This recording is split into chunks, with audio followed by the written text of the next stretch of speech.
And hello and welcome back once again. Busy day here at WKNI TV 25.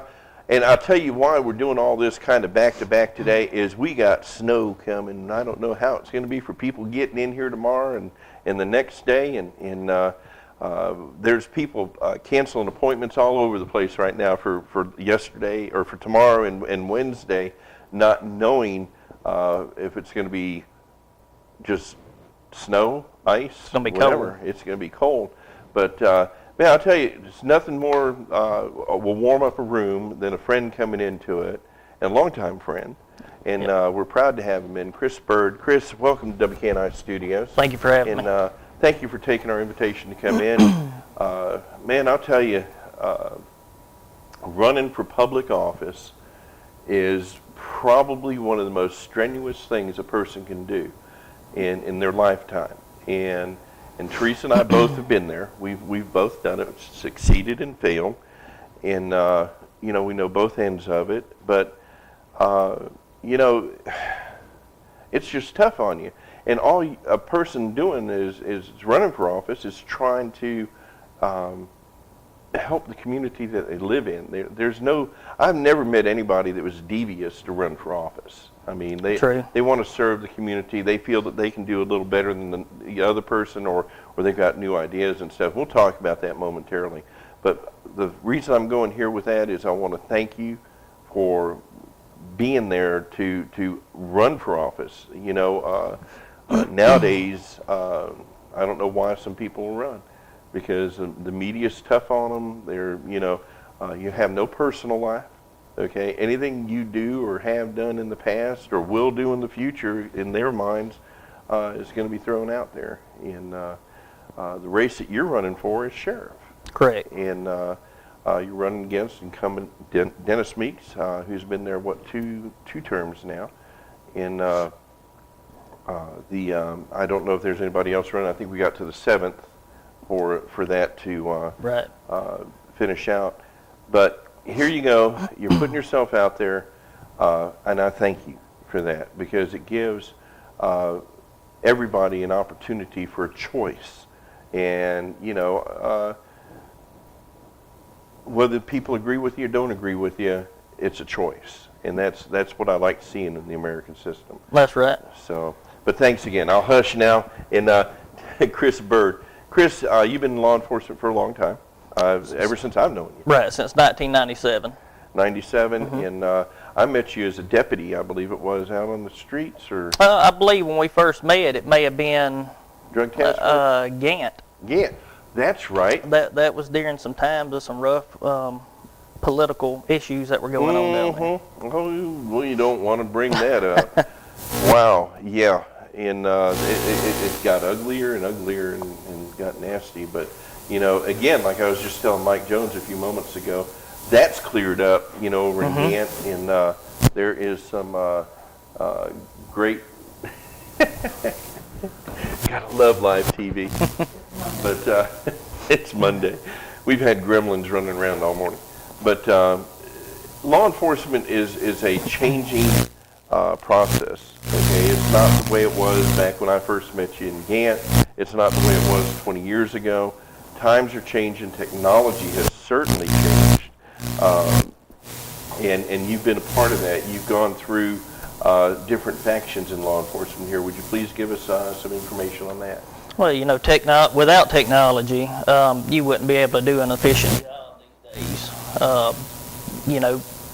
It goes from ticket writing, from where we had to break out the paperwork and do it ourselves with a pen. Now it's all electronically done over a computer.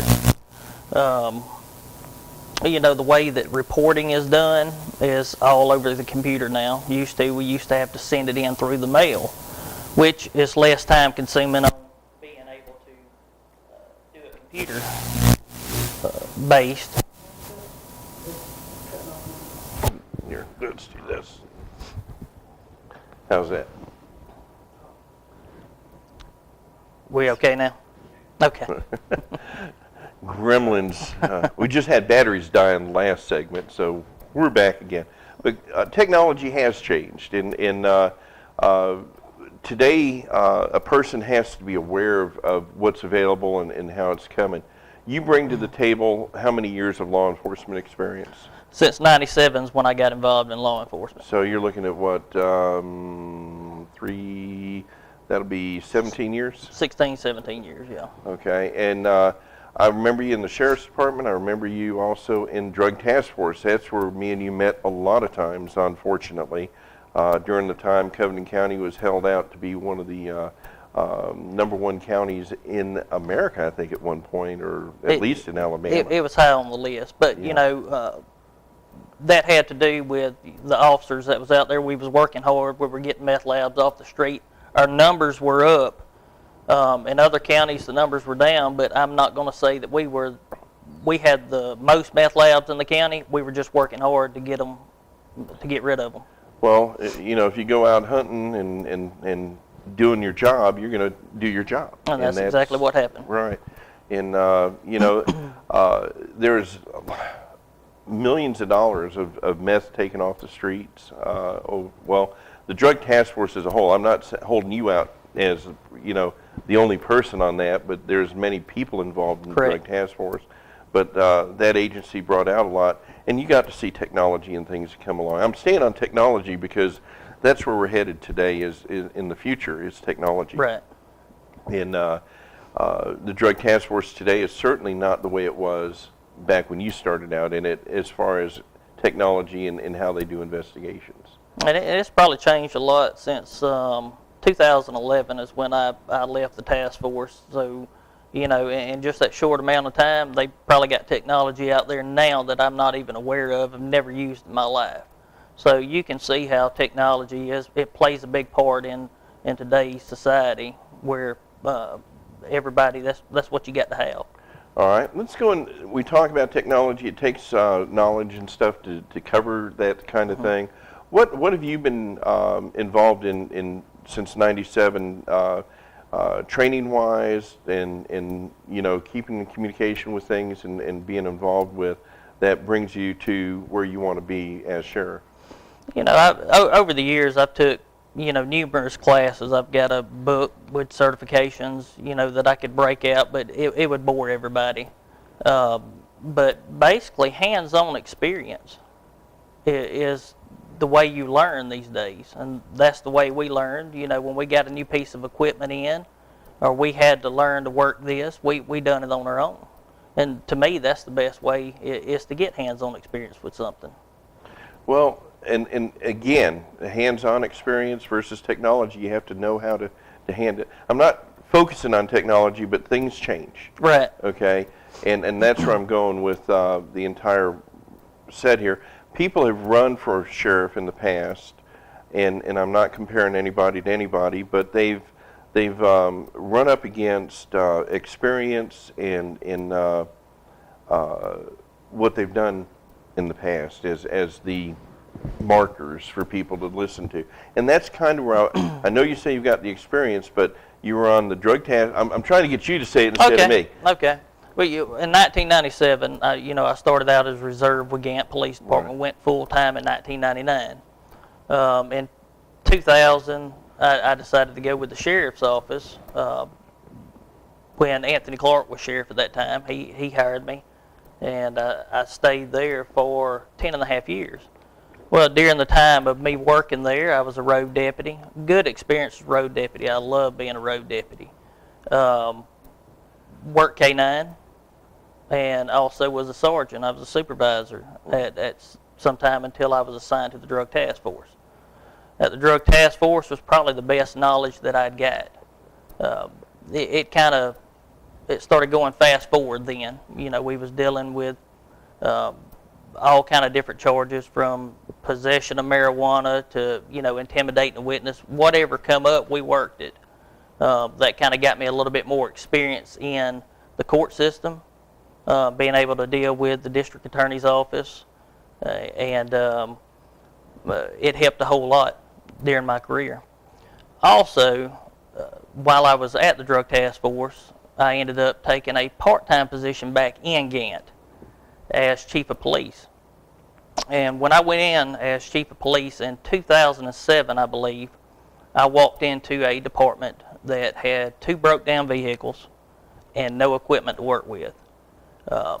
with the help of myself, the city council, the officers that I ended up hiring at that time, and the community. We were able to make the police department what it is now. We were able to get new equipment, vehicles, computers in the cars, whatever we needed. And there we're going back to technology Exactly. again. We were able to equip everything we need and do an efficient job for the community.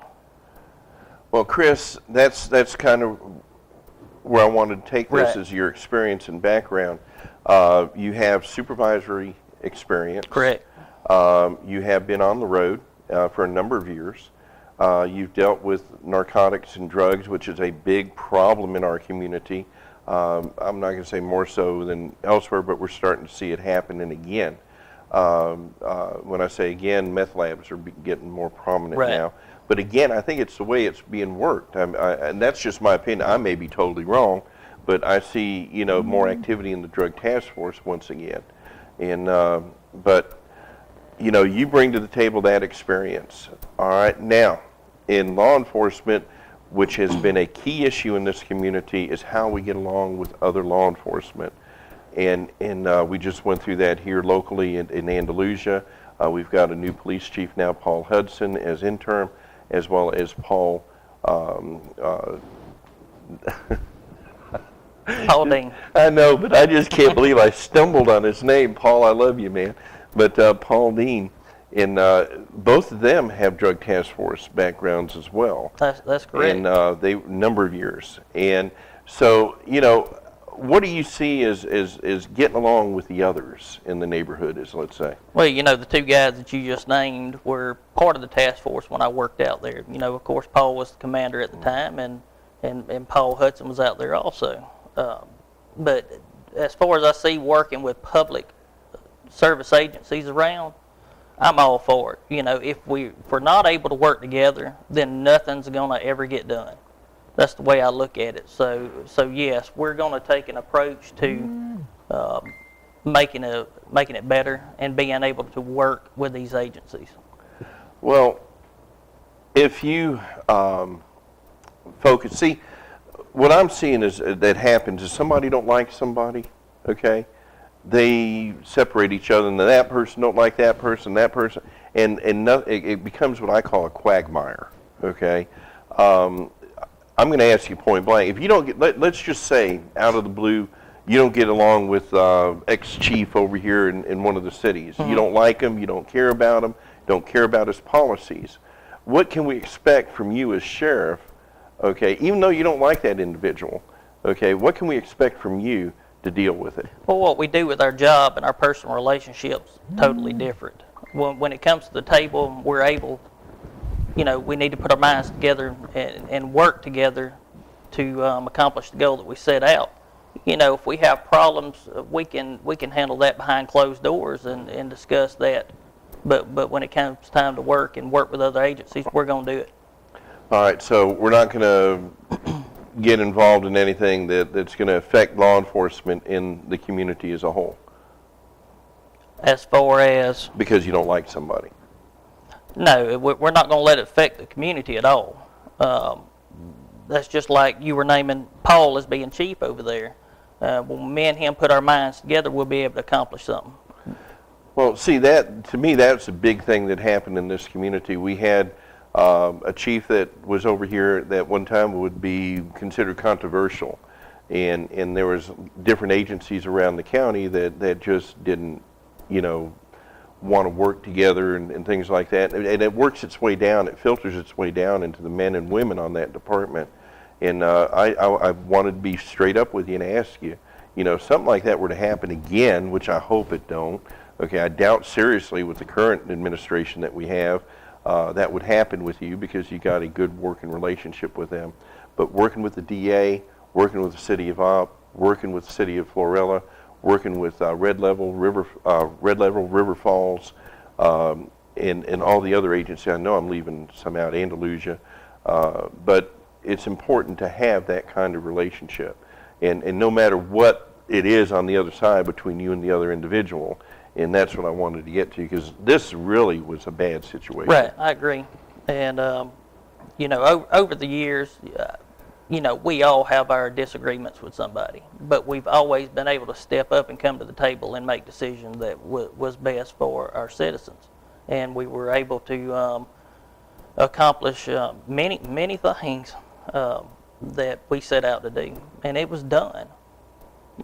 All right. Next question I have for you, Chris, is on television, you look like a mighty young man. Mm-hmm. Okay. How old are you? I'm 38 years old. 38. Mm-hmm. And you've got 14 years experience, Mm-hmm. I think, 13, 14 years Right. experience. So all your work in adult life, you've been in law enforcement. Pretty much. I believe I was 21, 22 when I got with Al Hayes down. He was chief of police in Gannett at that time. I remember Al. Very good guy. Yes, yes. Very good guy. And he put me on as a reserve. And yes, that's one thing he said when I walked in that door that day was, I don't know how you're going to be looking toward the public, but you look like a young kid. You do. You always have. And that's a good thing, for, when you get older like me, I'm always looking young. But, right? Right. I'll agree with you. But you're 38 years old, and that's a mature man. Okay, that's a mature man's age. And I just wanted to make sure we got that out there, that because people look at you and go, that's just a baby. Right. And you're not. I've seen you in action. I've seen you working, and I'm not siding with anybody. I'm just wanting to make Mm-hmm. sure that we get the correct information Okay. out there.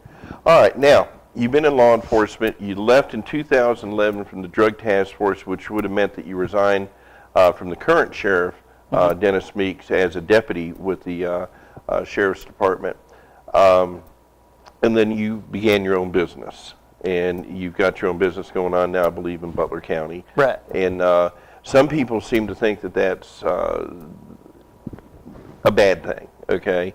Let's talk about it, if you don't mind, okay? You own what? Actually, when I left the sheriff's office, I had to get out and I had to do something to feed my family. Yep. Borrowed a little bit of money from the bank, opened up a business. It was in the alcohol industry, and was successful in the business. But my main priority on that was to get business management to come back and run for sheriff in this county, because that was an important thing, I believe, was to get business experience. Okay, so that's where I wanted to go with you on this, because some people are focusing on the alcohol aspect of it, but let's make it perfectly clear that you're licensed by the state of Alabama, you're licensed by the county and the city that you're in, and you're perfectly legal in what you're doing, just as any other business propriety out here is. Right. As well. You've done it for the business background and knowledge. Also, I talked to you one time before, and you're an advocate on making sure it's everything that's done legal inside that business. That's correct. And we talked, I think, at an auction one day about, how you pride yourself in making sure that everything's done by the book. Right. And I would not, knowing you, I would not expect any less than that. So you brought that to it. You've got the business management ability that you've come into it, and now you're coming into sheriff to run for the office. What are you looking at as your biggest obstacle in the campaign? The biggest obstacle is I'm new to it, and I'm having to learn. And every day that I think I've got something figured out, the next day I don't have it figured out. So that's been a... You find out who your friends are real quick. Yeah, that's what they say. You run for public office and you find out who your friends are. Mm-hmm. And I think there was a song about that too, but I just don't remember. It's just coming to my mind. Friends in low places? Garth Brooks. That was just a joke. But it's been, and I was told that when I run for office, that there would be a point in time that it would feel like a roller coaster starting. Mm-hmm. And that roller coaster has already started.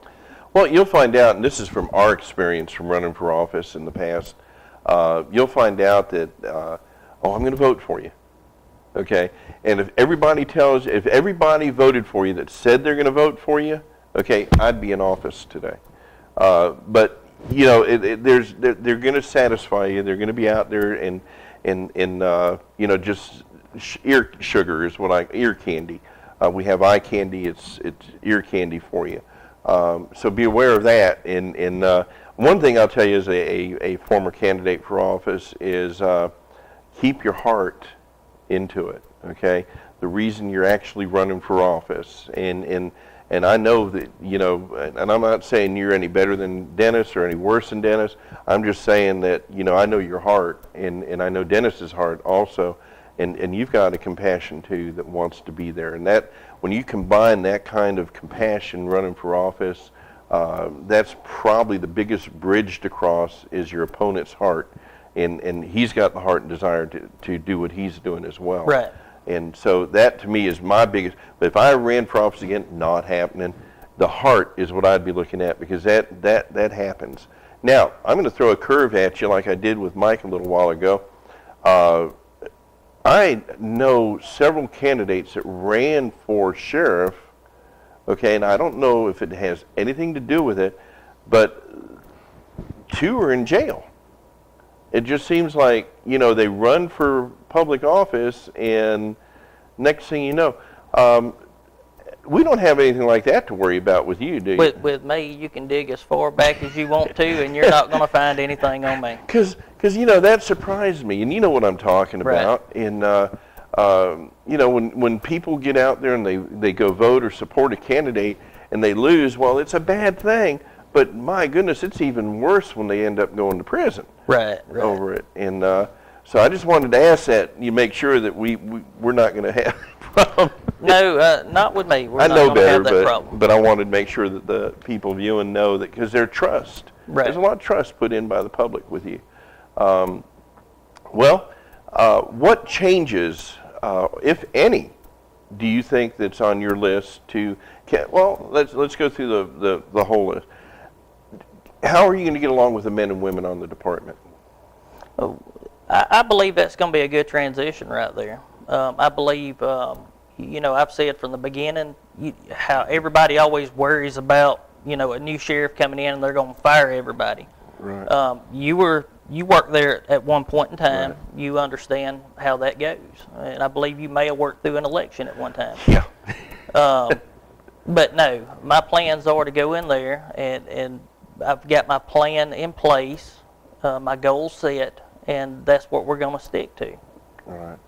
Well, the next question would be, are there any major changes that you're looking at bringing to the department? To me, they're major. To other people, I got to change that. Office. It's not a department.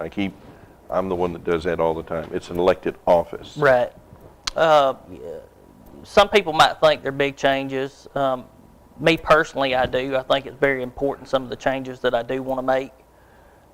Number one being victim notification. You know, when you're a victim of a crime, as far as burglary, you know, thefts, even if it's a lawnmower being stolen, I want the sheriff's office to be in communication with these people and with the citizens and let them know the status of the case. I believe that's an important part of keeping the community on your side. Also, that's a complaint that I've heard from the community on how we could improve. That's the biggest issue that I'm working on. The second one is a meet with the sheriff is what I call it. I want to have like a town hall meeting, which is done quarterly in different locations around the county. So we're not just going to have one here in Andalusia and just leave it for that quarter. I want to have one in Andalusia. I want to have one in Florella, one in Op, you know, different parts of the county. And I want the community to come out, and I want the community to be able to express their opinions on their likes and dislikes of the sheriff's office. When you start getting the likes and dislikes, that helps us improve, and that helps us better serve the community. One of the problems that the current administration has is not brought on by them, but by the federal government and the state, and that's lack of grant money. And having to fund things and get things through with business experience. You're hoping that, I'm sure that you can, you know, do that. Do you have any plans on involving, you know, getting somebody involved on the grant end of it and see what we can come out with. Whoever we can get involved to get grants, which they are scarce. I know back when I was in Gant, one of the cars that we were able to get was on a grant, but after that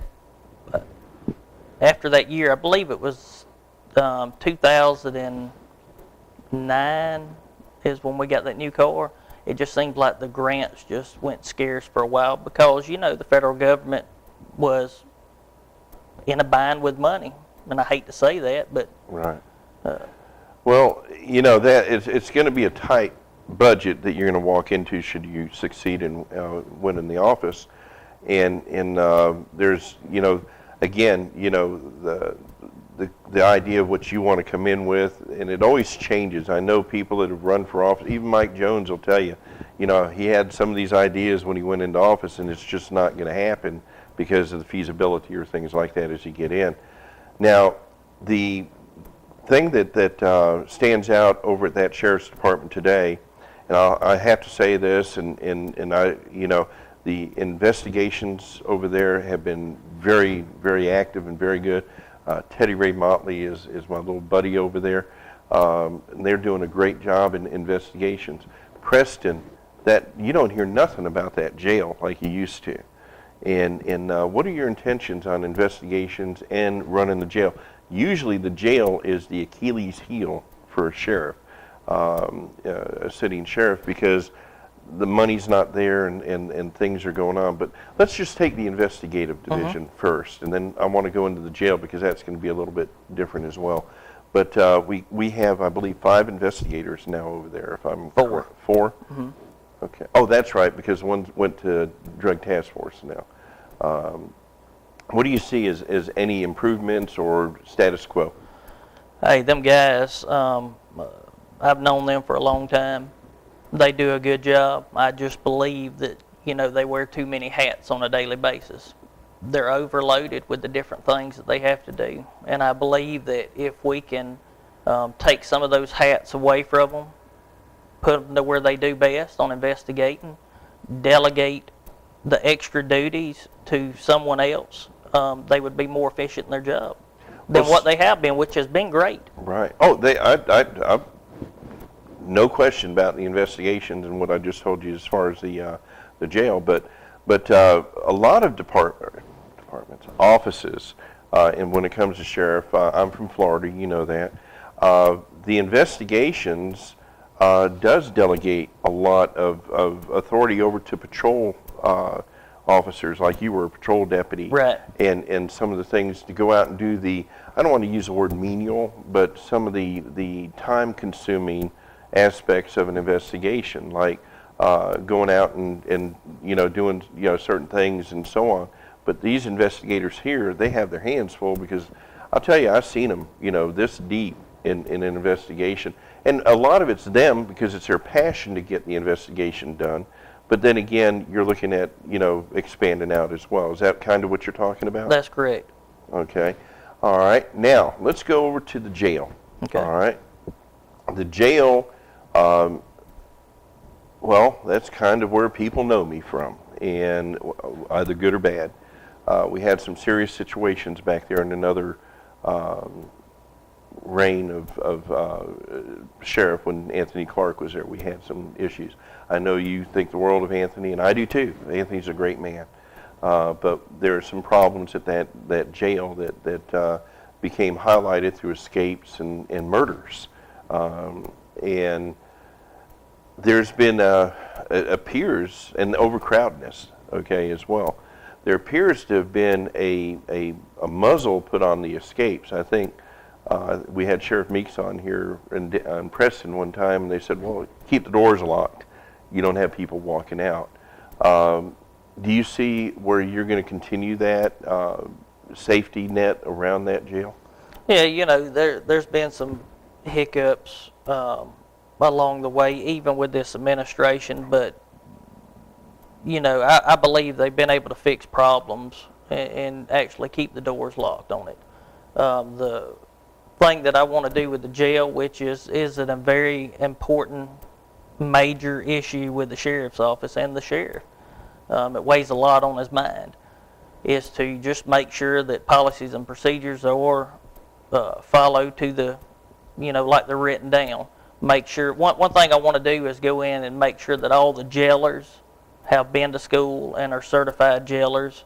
I still think there's a few maybe over there that has not got their schooling yet, but it's all in time and it all comes down to money. All right. Okay. The administrative part of the jail is a key role. I can talk from experience. Comes from the head down, as they say. And when you have shift work and people working, there's importance of hours a person is able to work and retainable. People, if you're working 12-hour shift work and 2 days on, 2 days off, whatever the shift is, it burns people out sometimes. Oh, yeah. And along with that, it's an incentive is benefits and pay.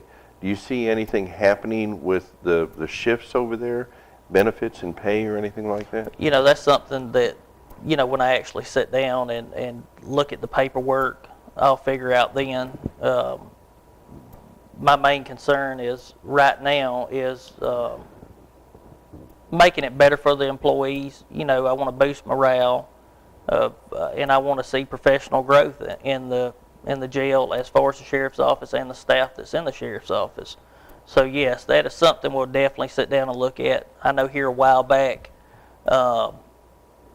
the county commission passed a pay scale that involved the sheriff's department, deputies, and also the staff that's in there, and also the county jailers. So that has recently been done by the county commission.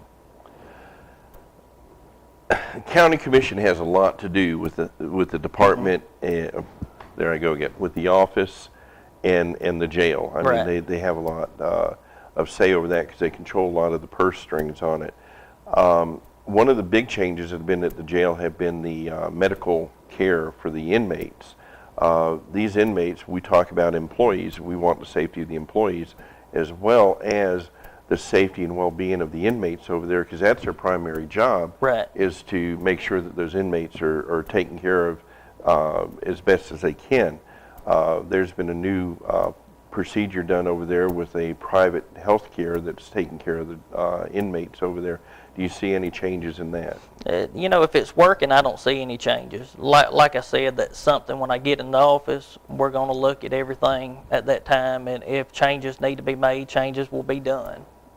Well, I'll be honest with you. The thing I like about the change that's there now is it takes the handling of the medications away from the jailer, okay, Right. and puts it in the hands of a professional nurse. Because when I was there, we gave out all the medications, and that's a heck of a responsibility. That's a big responsibility that shouldn't have been happening at the time, but it's happened for years, and that was just the way of the world, the way Things it worked. change. Right. Things change. All right, so we've got that done. Here's one of the most favorite things everybody likes to talk about, and they talk about the incumbent sheriff all the time, whether it's Dennis or whoever it is in there. But pistol permits, all right, they went up $10 since this last election, and that fund is questionably used by some people in their mind. I mean, it's either for the sheriff or into whatever the sheriff deems necessary. It's one of them fluid funds. Right. What do you see as far as pistol permits? Because a lot of people have those here. As far as money-wise, what it costs, or the accountability of Well, funds both of them, used? because the law changed. Okay, you heard me mention Right. the mic, and there's people out now. You have to do a full investigation and background check on them, and the laws, are very stringent. And I'm just throwing this out there. If somebody has a mental dysfunction, because a lot of the shootings that we've had across this country have been by people that have had mental illness. And the law states in the state of Alabama, if you've ever had a mental illness in the past or been institutionalized or being medicated for, okay, you can't carry a gun. And do you see where you might be able to look into that a little further? Yeah, you know, if it's whatever the law says, what we're going to do. Okay. That's what we do as a law enforcement officer. We enforce the law, and once I get in there, if I see that somebody has been issued a pistol permit and they were not supposed to get it at that time, then we'll look at the situation at that time. But yes, everything's going to be done in accordance with the law. Yeah, there's in-depth investigation now, not just coming up and saying, "Hi, my name's Eddie," and the sheriff knows me and he signs off on it. There has to be a full background check now. Right, that's not being done anymore. With the just signing off, yes, full investigation report has to be done now. And I believe 18-year-olds are allowed to have permits now. I think I was 19 when I first got mine, so. You don't see a problem with that? In some situations, no. Some situations, yes. I mean, it would just have to deal on on the investigation. On the investigation and what it turns out to be. Okay, because that seems to be a little contention there with sheriffs across the state of Alabama. Is I ain't issuing to no 18-year-old. They don't. They're not old enough. Right. And I'm just going to say this: yes or no, either way with anybody. But if I was old enough to go fight a war, okay, by golly, I'm old enough to carry and tote a pistol. Right. In the state that I live in. But that's not either here nor there. But money-wise, monetary. Do you see the pistol permits staying where they're at, or I know you have to look at the books and see what it costs, but $20 for the pistol permit. Do you see any changes in that? As of right now, I'm not going to say there's going to be any changes in it. We're going to leave everything like it is until I can get in there, and if I see it needs to be changed, then that's exactly what we'll do.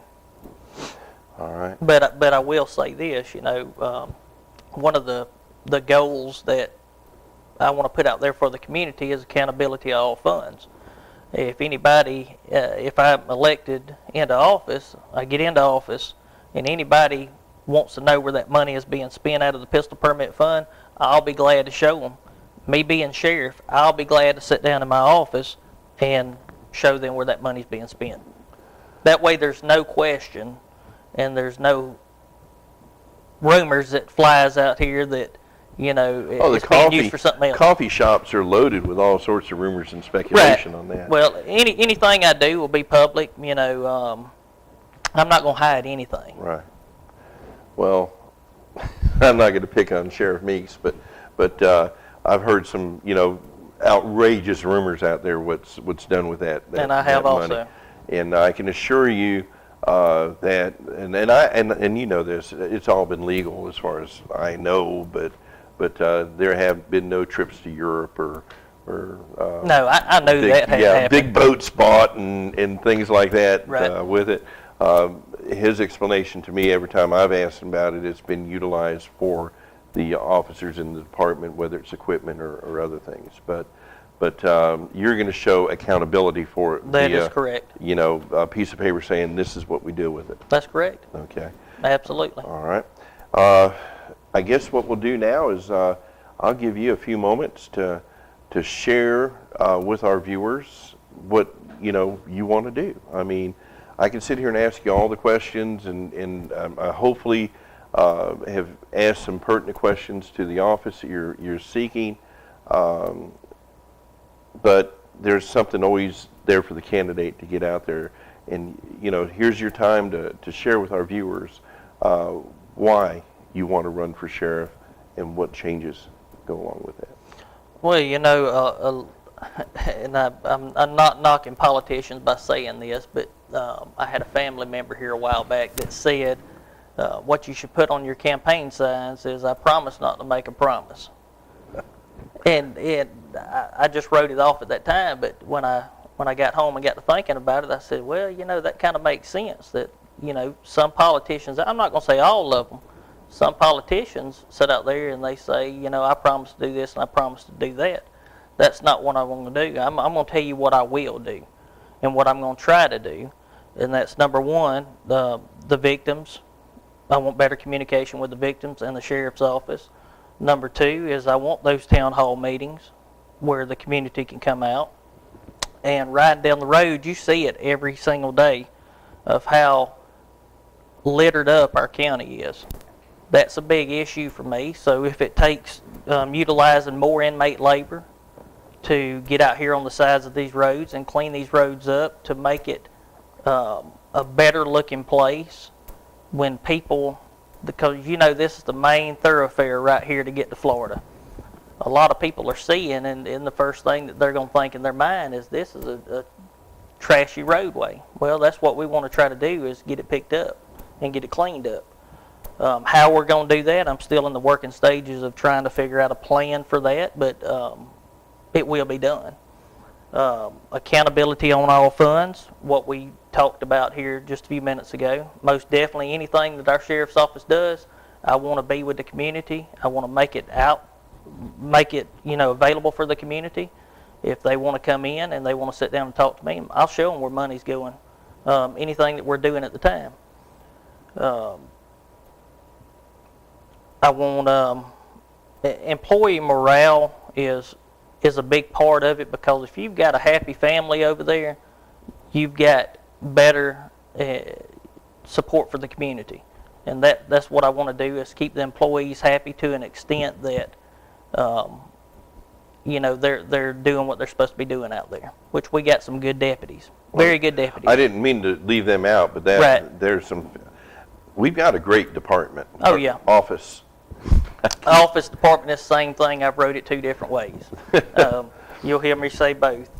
But, that's the main issues. There's going to be several other issues that we want to work on once we get in there. But, that's kind of the things that was important to me, and it seems to be important to the community, that I've talked to.